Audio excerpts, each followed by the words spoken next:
اچھے اور صالح رزق کے لیے میں نے کل بھی ایک روایت آپ کے سامنے پیش کی تھی، وہ بھی علماء نے لکھی کہ دو بھائی تھے، ایک کام کاج کرتا تھا، دوسرا حضور کے پاس بیٹھا رہتا تھا۔ تو اس نے آ کے شکایت کی کہ حضور یہ میرا بھائی ہے، یہ میرے ساتھ کوئی مدد ہی نہیں کرتا، یہ آپ کے پاس ہی بیٹھا رہتا ہے۔ تو حضور نے فرمایا کہ شاید اللہ اس کے صدقے سے تجھے رزق دیتا ہو۔ تو جو دین کے لیے بھائی لگ جائیں، رشتہ داروں میں، اعزاء و اقربا میں، یا ویسے ہی طلباء کے لیے آپ اگر شامل ہو جائیں تو پھر وہ آپ کے کاروبار میں، رزق میں برکت کا سبب و ذریعہ ہو جائے گا۔ ایک اور ذریعہ رزق کا، اور یہ بہت آسان، شکا رجل الی رسول اللہ دیک المعیشۃ والفقر، حضرت سہل بن سعد الساعدی رضی اللہ تعالی عنہ کی مرویات سے ہے۔ ایک شخص حضور کی خدمت میں حاضر ہوا اور اس نے کہا میں کثیر العیال ہوں، ذرائع آمدن بہت تھوڑے ہیں، میرے لیے کچھ ارشاد فرمائیے۔ بچے زیادہ ہیں، ذرائع آمدنی تھوڑے ہیں، تو میں مفلوق الحال ہوں۔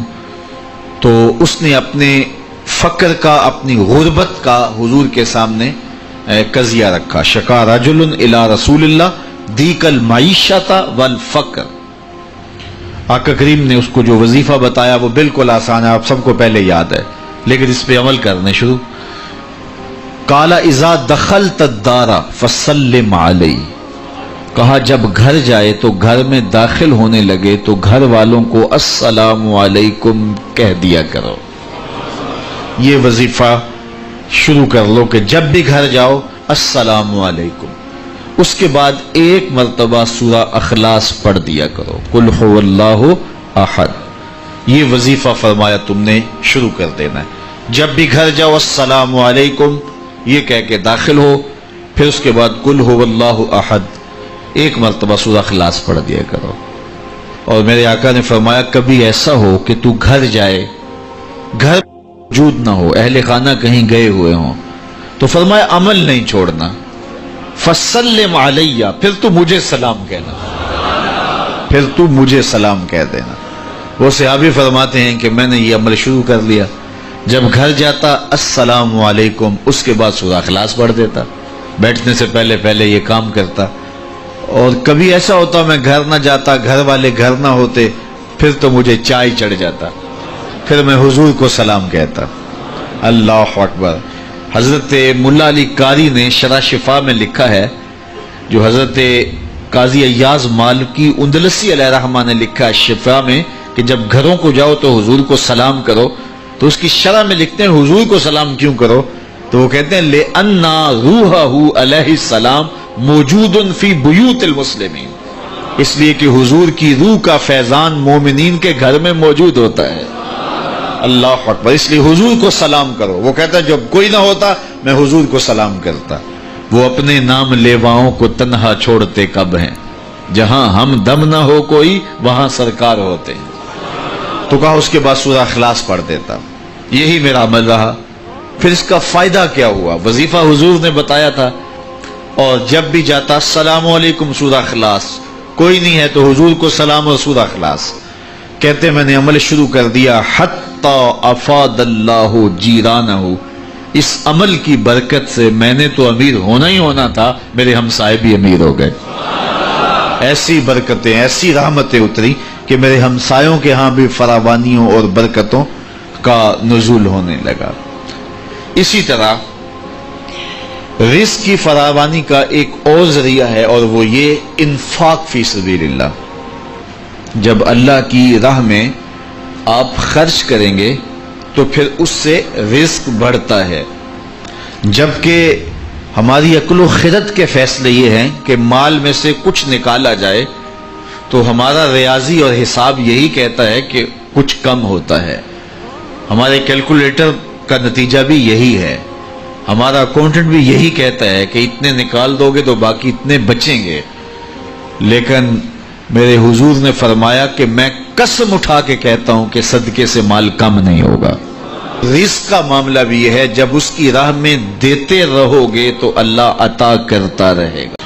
ایک اور چیز حضور نے فرمائی، حل تنصرون و ترزقون الا بدعفائکم، فرمایا تمہیں جو رزق دیا جاتا ہے اور بعض امور میں تمہاری مدد کی جاتی ہے اور مشکل حالات ہوتے ہیں، حالات ٹال دیے جاتے ہیں، میرے حضور نے فرمایا تمہیں پتہ ہے وہ ایسا کیوں ہوتا ہے؟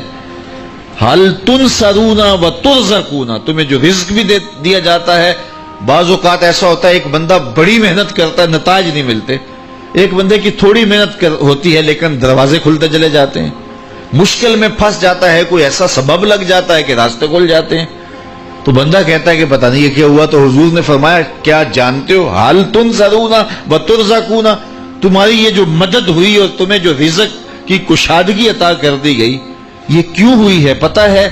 الا بدعفائکم، کہا تم معاشرے کے جن کمزور لوگوں کی مدد کی ہے یہ ان کی دعاؤں کا نتیجہ ہے۔ اپاہج، کمزور، لاچار، اراملہ، یتامہ، مساکین، یار جب کوئی شخص کسی یتیم کی مدد کرتا ہے اور ان کے گھر میں چولہا جلتا ہے تو عرش کا رب کتنا راضی ہوتا ہے۔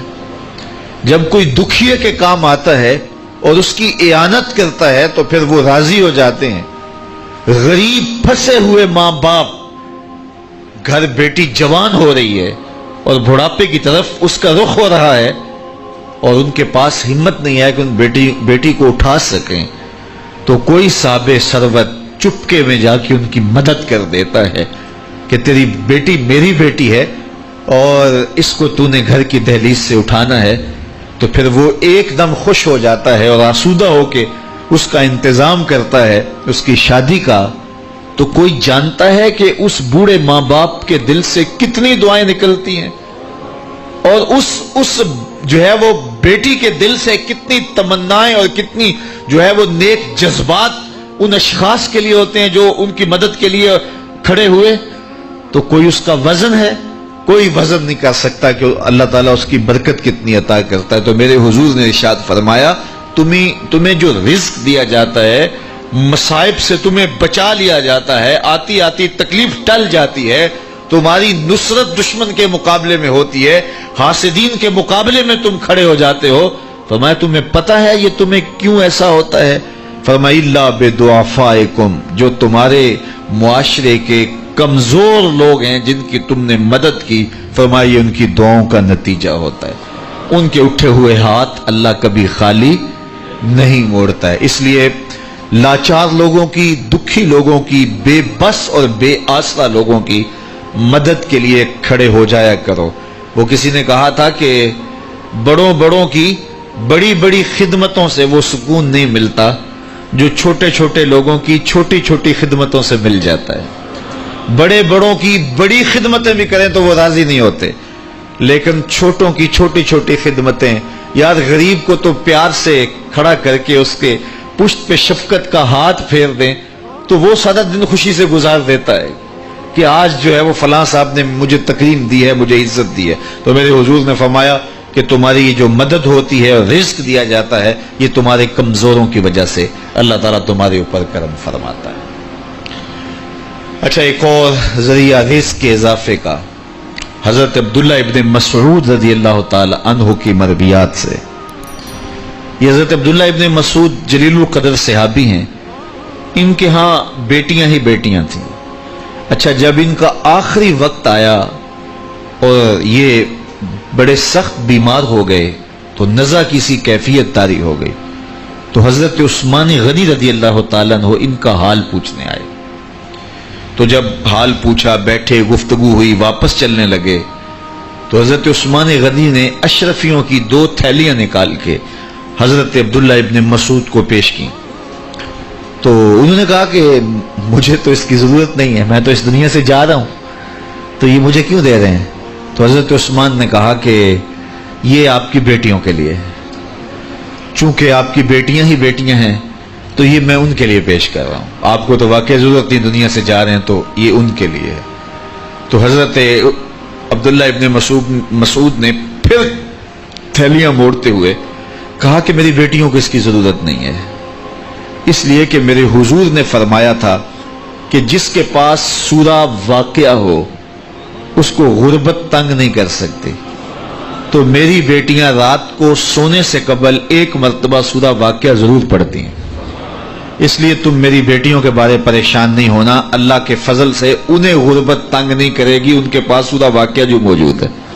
تو یہ کسی ایسے ضرورت مند کو دو جس کے پاس سورہ واقعہ نہیں ہے. تو سورہ واقعہ کی تلاوت یقیناً رزق کی فراوانیاں اور رزق کی برکتیں حاصل کرنے کا ایک ذریعہ ہے، اور دروازے کھل جاتے ہیں اگر سورہ واقعہ کی تلاوت تسلسل کے ساتھ کی جائے.